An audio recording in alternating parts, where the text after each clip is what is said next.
عێراق هەڕاج کراوە حکومەت خۆی حەشار داوە لە ناوەوە گورگ لە دەرێ مەڕن لە ئاستی دوژمن نابینا و کەڕن تەنها دەزانن بڵێن ئیدانە عێراق دراوە بەدەست بێگانە وا سەروەریمان دەسەڵاتی پوچ هاوڵاتی دەکوژێ بێتاوان و سوچ موشەک و درۆن بووەتە میوان دەسەڵاتداریش لە شوێنی ژوان بە ناوی خوای گەورە کوردستان لە نێوان بەرداشتی ململانەی سلهێزەکان و گەندەڵی ناوخۆ و درۆنی میلیشیاکانە ئەمڕۆ ئێمە هەستاوین بە ڕێخستنی ئەم خۆپشاندانە بەم ناونیشانە لێرەوە داواکارم لە هاوڕێیان بە گروتینێکی بەرزەوە وەکو پیشەی هەمیشەییان هاوکار بن لە گەیاندنی سەرجەم سەرنج و تێبینیەکانمان لەسەر ئەو هێزەی خەریکە دەبێتە هۆکار و هەڵگیرساندنی ئاشوب لە ناو عێراق و لە هەرێمی کوردستانە بە تایبەتی. جا من دەمەوێت لێرەوە بەیاننامەی ڕێکخراوی داکۆکتان بۆ بخوێنمەوە. هەرێمی کوردستان لە ئێستادا بە قۆناغێکی یەکجار سەخت و چارەنووساسی ئەمنی و ئابووریدا تێدەپەڕێت. جگەلەوەی ناوچەکە نوقمی قەیرانی دارایی بۆ بژێوی هاونیشتیمان لە مەترسیەکی جدیدایە هاوکات کوردستان کراوەتە مەیدانی تاقیکردنەوەی چەک و جەنگی زلهێزە نێودەوڵەتیەکان. ئەوان وەکو کارتێکی سیاسی سەیری قەوارەی هەرێم دەکەن لە کاتێکدا پێویستیان بێت بەکاری دێنن هەر کاتێکیش بەرژەوەندەکانیان گۆڕا پشتی تێدەکەن. ڕێک وەکو ئەو غەدرە مێژووەی کە لە ڕۆژ ئاوای کوردستان کرا دەرهەق بە برایانمان. ئەمڕۆ لەلایەکەوە هەوڵی ڕاکێشانی هەرێم دەدێ بۆ نێو قوڵایی جەنگە هەرێمیەکان. لەلایەکی تریشەوە بە درۆن و موشک گروپە میلیشیاکانی حەجی شەعبی سەروەری خاکەکەمان دەبەزێنن و خوێنی هاونیشتیمانی بێتاوانمان دەڕێژن. لەم نێوەندەدا پارتی وەکێتی جگەلەوەی بە سیاسەتە چەوت و ناڕوونەکانیان کوردستانیان ڕوبەڕووی ئەم دۆخە بێدەرەتانە کردوتەوە لە ئاست ئەم هێرشانەدا کە دەگرێتە سەر هەرێم نەک هەربێ هەڵوێستن بەڵکو گیانی هاونیشتیمانیان لای ئەوان بەیاقێکی ئەوتۆی نییە. تا ئەم ساتەش ئەم دوو پارتە هاوبەش و هاوپەیمانی ئەم گروپە میلیشیانەی حەجی شەعبین کە لە پەرلەمان و حکومەتی عێراقدا بڕیاردەرن. لە هەمان ئەو گروپانەی پاڵپشتی دەرەکی هەرێمی کوردستانیان کردوتە ئامانجی هێرشە دەروونەکان و ترس و نەئارامیان بڵاو کردوتەوە. ئێمە لە ڕێکخراوی داکۆک لەم ڕۆژەدا کە هاوکاتە لەگەڵ ساڵیادی ڕووخاندنی ڕژێمی بەعس کە بەم ساڵیادە پیرۆزبایی لە سەرجەم کوردستانیان و عێراقیانی مەدەنی دەکەین. پێمان وایە هیچ ئازادیەکی ڕاستەقینە لە عێراقدا بەدی نهاتووە و گۆڕانکاریەکە تەنها لەوەدا بووە کە سیستەم لە بەعسیەکی دیکتاتۆر گۆڕاوە بۆ گروپە میلیشیاکان. وەسعەکە لە لێواری تەقینەوەدایە بۆیە داوا دەکەین بە لە بەرچاوگرتنی هاوڵاتیانی هەرێمی کوردستان چیدی ناتوانن باجی شکستی سیاسی بدەن و لەژێر هەڕەشەی ئەمنی و دارایی بەردەوام بن. پێویستە حکومەتی تەکنۆکرات دروست بکرێت و دوور لە دەستی حیزب بۆ تێپەڕاندنی ئەم دۆخە و ئێستا هەرێم چونکە 16 مانگ تێپەڕیوە بەسەر ڕبژاردن و تاک و ئێستا پارتی وەکێتی حکومەتیان پێک نێناوە. پێویستە چاکسازی ڕاستەقینە لە سیستەمی سیاسی و ئابووریدا بکرێت. دەبێت پەیوەندیەکی دەرەکی و ناوخۆیی لە نێوان بنەمای هاوسەنگی و ژیریدا بڕێژێتەوە نەک لەسەر بنەمای حیزبایەتی و بەرژەوەندی وڵاتان لە ناوچەکەدا. پاراستنی گیانی هاوڵاتیان و دابیکردنی ژیانی شایستە دەبێتە کاری لە پێشینە و بنەڕەتی حکومەت. ناکرێت کەرتی پەروەردە و فێرکردن و دوار ڕۆژینەوەکان بێتە قوربانی جەنگی دەوڵەتان و ویستە حیزبیەکانی حکومەتی هەرێم. دابینکردنی داهاتوێکی ئارام و خۆشگوزەران و مافی ئەملا و گەلان لە ناوچەکە. ڕێکخراوی داکۆک بۆ ماف و ئازادی شانشینی یەکگرتووی بەریتانیا 9 چواری 2026 بە خێراتنی سەرجەم ئەندامان وا هەڕاج کراوە حکوومەت خۆی عەشار داوە میلیشیا حاکمە و دەوڵەت بێدەنگە ژیانی خەڵکی پڕ لە مەینەتە موشک دەبارێت ئەوان بێباکن تەنها بۆ کورسی لێ هاتوو چاکن تەنها بۆ کورسی لێ هاتوو چاکن دەوڵەت درۆ حکومەتی لاڵ پاراستنی گەل بووە بە خەیاڵ پاراستنی گەل بووە بە خەیاڵ لە ڕێکخراوی داکۆکەم ڕۆهە لە شاری بێرمیگام هەستاوین بە گرتبوونەوەیەکی ناڕەزایی لە هەمبەر ئەو پێشلکاری و هێرشە درۆنیانەی ئەکرێتە سەر هەرێمی کوردستان لەلایەن ئێران و گروپە چەکدارە عێراقیەکانی سەر بە ئێران لای هەمان ڕوونەکە ڕۆژهەڵاتی ناوەڕاست بە تایبەت وڵاتانی ئێران و عێراق و کەندا و بە بارودۆخێکی ناسەقانگیردا تێدەبڕن و جەنگی ئێران و ئەمریکا و هەرێمی کوردستان بە بێویستی خۆی پەلکێشی ئەم جەنگە کراوە دروستبوونی ئەم لە کاتی دروستبوونی ئەم جەنگەدا چەندین جار هێرش کراوەتە سەر شار و شوێنە جیاجیەکانی هەرێمی کوردستان و چەندین کوژرا و بریندار و زیانی مادیە بووە ئێمە لێرەن بۆ ئیدانەکردنی هەر دەستدرێژیەک بکرێتە سەر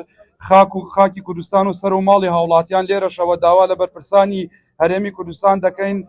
لەگەڵ خەڵک و میلەتەکەی خۆیان بن و لە کاتی تنگانە میلەتەکەیان بەجێ نێڵن وەک کاری هەمیشەیی و لە پێشینەی خۆیان هەروەها داواکاری قوت و موچەی خەڵک بدەن خەڵک زۆر ماندووە بەدەست نابەرپرسیارەتیدانەوە سەربەرزی بۆ کورد و نیشتیمان ڕوڕەشی بۆ ناحەزانی کوردستان و خاکفرۆشان هەموو لایەک بەخێر بێن جەنگی ئێران و ئەمریکا و ئیسرائیل کاریگەری ڕاستە و خۆی بەسەر دۆخی سیاسی و ئابووری هەرێمی کوردستانەوە هەیە جگە لەوەش ئەم جەنگە بووەتە هەڕەشە بۆ سەر خەڵکی سیڤیل چەنەها کەسی بێتاوان کە هیچ پەیوەندیان بەم جەنگەوە نەبووە بوونەتە ئامانجی موشک و درۆنەکانی حەشدی شەعبی و ئێران داواکارم وڵاتانی ئاشتی خواست بتوانن ئاشتی بەرقەرار بکەن لە ناوچەکەدا کە چیتر سەر و ماڵی خەڵکی نەبێتە قوربانی ئەم جەنگە چونکە لای هەمووان ڕوونە کە جەنگ جگە لە ماڵوێرانی و هیچ شتێکی تری بەدواوە نییە لەم چەند ڕۆژەی ڕابردوودا بینیمان کە پارچە درۆنێک بەرماڵێک کەوت دوو هاوسەر شەهید بوون دوو مناڵ بێدایک و باوک بوون زۆر سپاس ڕێز و سڵاو بۆ هەموو ئەندامان ئێمە ئەمڕۆ لێرە وەکو ئەندامانی ڕێکخراوی داپۆرت چالاکێکمان ڕێخستووە دژی هێرشەکانی چەتەکان هێژی حەشدی شەعبی بۆ سەر خاک و هاوڵاتیانمان لە کوردستان وەکو ئاشکرا بەداخۆ بۆی ئەم جەنگۆ ڕووی لە ناوچەکانمان کردووە کوردستان بێبەش نەبووە لە پڕیشتێکەوە ئاگرۆ لە ڕۆژانی ڕابردوو چەندەهار شەهید و بریندارەکانمان داوە بۆی بردومان و مریشەکان حەشدی شەعبی من لێرەوە پەیامێک بەگشتی ڕووی لە دەسەڵاتدارانی هەرێم و بە تایبەت دەسەڵاتدارانی یەکێتی کە ئیدانەی سارد و سوڕی ئەوان بە هێرشەکانی حەشدی شەعبی دەرخەری ئەو ڕاستیە کە ئەوان دۆستایەتی و بەرژەوەندەکانی لەگەڵ سەرکردەکانی حەشدی شەعبی ناگۆڕنەوە بە ئەرک و پاراستنی سەقامگیری هاوڵاتیان و ڕێگرتن لەو هێرشانە لە هەمان کاتدا بەهۆی بێپلانی و دەسەڵاتدارانی هەرێمی بەداخەوە دووبارە هاوڵاتیان ڕوبەڕووی قەیرانێکی شەخت بوونەتەوە کە بەرهەمی چەتەگیری و بێپلانەی 35 ساڵی حکومڕانی دەسەڵاتدارانی یەکێتی و پارتی لە هەرێمەکاندا زۆر حەشد وا لە زەویە حەشد وا لە زەویە سەری حکومەتی کوردی سەری حکومەتی کوردی بۆ بێگانە نەویە بۆ بێگانە نەویە کوا سەروەری و ئاسایش کوا سەروەری و ئاسایش حکومەت بۆ دەیکا سازش حکومەت بۆ دەیکا سازش کارتۆنە ئەم دەوڵەتە کارتۆنە ئەم دەوڵەتە کەچی سەری بۆ بێگانە لە خزمەتە کەچی سەری بۆ بێگانە لە خزمەتە من ئەمڕۆ ئیدانەی هێرشە ئەو هێرشە دژمنکارانە بۆ سەردامەزراوە گشتەکان و دەستدرێژیکردنە سەر موڵک و ماڵی خەڵک لەلایەن ئێران و گروپە توندڕەوەکانیان لە عێراق دەکەین وەکو ڕوونە ئەوانە ڤایرۆسی ڕۆژهەڵاتی ناوەڕاست و هەمیشە تونون بە خوێنی کورد کە بەردەوام هێرش و دەستدرێژیان کردوتە سەر هەرێمی کوردستان جێگەی ئەمەژە پێدانەکە سەرکردایەتی سیاسی کورد هیچ کاتێک وەکو ئێستا لە هەرێمی کوردستان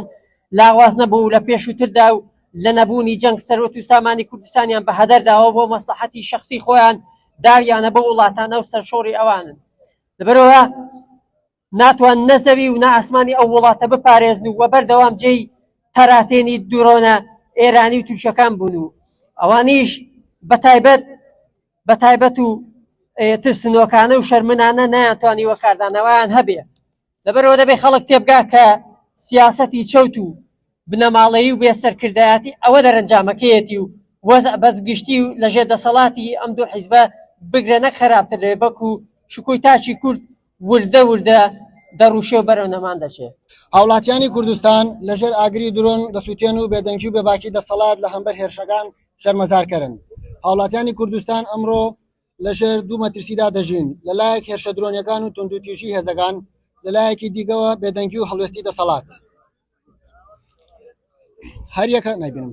هەریەکە لە حکوومەتی ناوەندی بەغداد و حکوومەتی هەرێمی کوردستان لە هەڵوێستان شەرمەنانە و ناتوانن بەر لە گروپ و میلیشیاکان و حیزبی بگرن بۆیە لێرەوە هەموو هێرشەکان کە گیانی بە تاوانان دەخەنە مەترسیەوە بە توندی ئیدانە دەکەین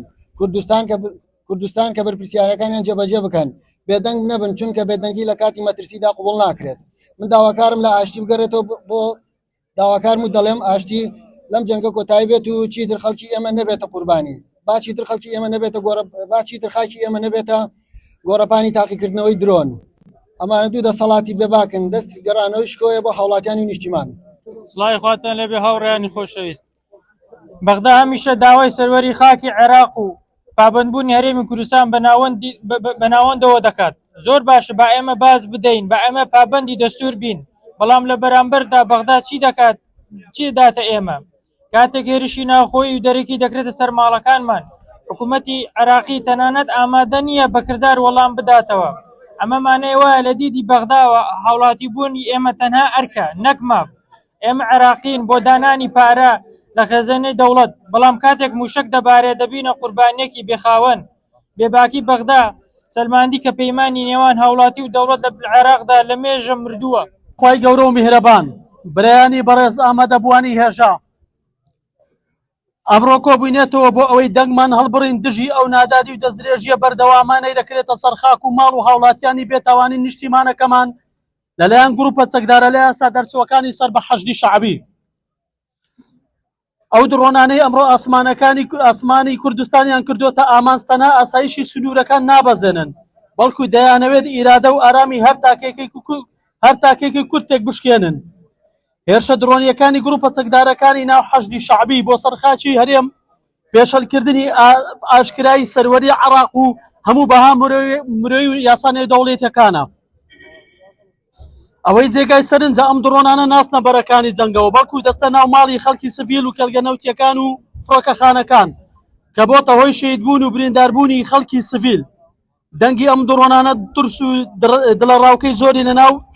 منداڵان و خێزانەکان دروست کردووە ئەمە ئەوە دەسەلمێنێت ئامانجی ئەم هێرشانە تێکدانی ژێرخانی ئابووری کوردستان و برسیکردنی خەڵکەکەیتی لە ڕێگای ترساندنی وەبەرهێنە بیانیەکان ئەوەی جێگەی داخام گروپانە لەژێر سەدری دامەزراوەیەکی فەرمی دەوڵەت کار دەکەن موسە لە حکوومەتی ناوەندی وەردەگرن و کەسی هێرش دەکەنە سەر ناوسەیەکی تری هەمان دەوڵەت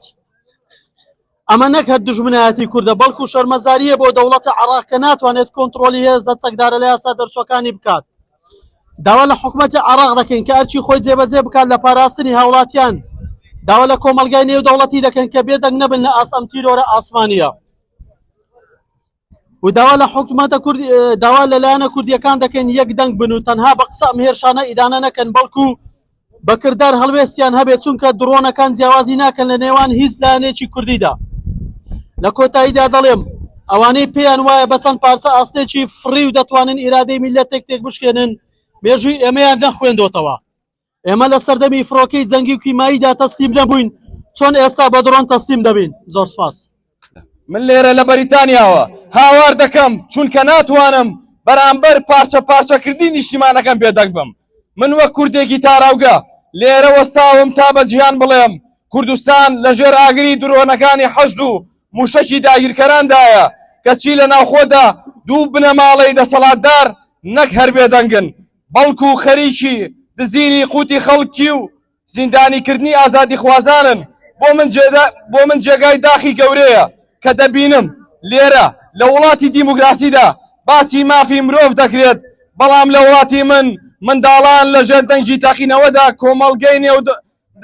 لەژێر دەنگی تەقینەوەدا دەخەون من لێرەوە داوا لە حکوومەتی بەریتانیا و کۆمەڵگەی نێودەوڵەتی دەکەم چیتر چاو لە ئاست ئەو تاوانە دانەخەن بێدەنگی ئێوە دەستی میلیشیاکان و دەسەڵاتە گەندەڵەکان واڵاتر دەکات من وەک تاکێک چیتر باوەڕم بۆ دەسەڵاتە نییە کە تەنها لە کوشتنی دەنگی ئازاد و برسیکردنی خەڵکدا پاڵەوانە من لێرەوە داوای کۆتایی هێنان بەم جەنگە و پاراستنی سەروەری خاکەکەم دەکەم کوردستان وڵاتی هەموو کوردێکە نەک موڵکی بنەماڵەکان مەیدانی دووەنی میلیشیاکان نەفرەت لە جەنگ نەفرەت لە حەشد بژی ئاشتی گەورەترین گاڵتەجاڕی کە حکوومەتی عێراق بەرامبەر بە خوێنی ئێمە دەیکات ئەوەیە کە وەڵامی موشک و درۆن بە بەیاننامەی ئیدانەکردن دەداتەوە. ئایا بەیاننامەی وەزارەتی دەرەوە دەتوانێت ژیانی ئەو مەدەنیانە بگەڕێنێتەوە کە دەبنە قوربانی؟ بێگومان نەخێر. وڵاتی هێرشبەر و گروپە میلیشیاکان زۆر باش دەزانن کە دەوڵەتی عێراق تەنها توانای نووسینی کاغەزی هەیە، بۆیە بێباکانە بەردەوامن لە هێرشەکانیان بۆ سەر هەرێمی کوردستان. کاتێک دەوڵەتێک بڕیاری بەرگری سەربازی و دیبلۆماسی ڕاستەقینە نادات، بەیاننامەکانی تەنها بۆ شاردنەوەی ترسنۆکی خۆیەتی لە بەردەم ژیاندا سەروەری بۆ کاغەز ناپارێزرێت، بەڵکو بەهێز و ئیرادەی ڕێگریکردن دەسەلمێنێت. زۆر سپاس. ئەلێکم هاوڕێ، من وەکو چالاگوانێکی ڕێکخراوی داکۆک دەمەوێت گەورەترین گاڵتەجاڕیەوەی کە حکوومەتی عێراق بەرامبەر بە خوێنی ئێمە دەیکات ئەوەیە کە وەڵامی موشک و درۆن بە بەیاننامە و ئیدانەکردن داتەوە. ئایا بەیاننامەی وەزارەتی دەرەوە دەتوانێت ژیانی ئەو مەدەنیانە بگەڕێتەوە کە دەبنە قوربانی؟ و بێگومان نەخێر. وڵاتانی هێرشبەر و گروپە میلیشیاکان زۆر باش دەزانن کە دەوڵەتی عێراق تەنها توانای نووسینی کاغەزی هەیە، بۆیە بێباکانە بەردەوام لە هێرشەکانیان بۆ سەر هەرێمی کوردستان کاتێک دەوڵەتێک بڕیار بە بەیاننامە داتەوە تەنها بۆ شاردنەوەی ترسنۆکی خۆیەتی لە بەردەم جیهاندا سەروەری بە کاغەز و ناپارێزرێت، بەڵکو بەهێز و ئیرادەی گەل دەپارێزرێت. سوپاس بێەوە. دەست خۆش. ناوی خۆی گەورە میهرەبان سەرخێڵ محەممەد ئەندام لە ڕێکخراوی داکۆک. ئەمەی بەرامبەر هەرێمی کوردستان دەکرێت تاوان و کارێکی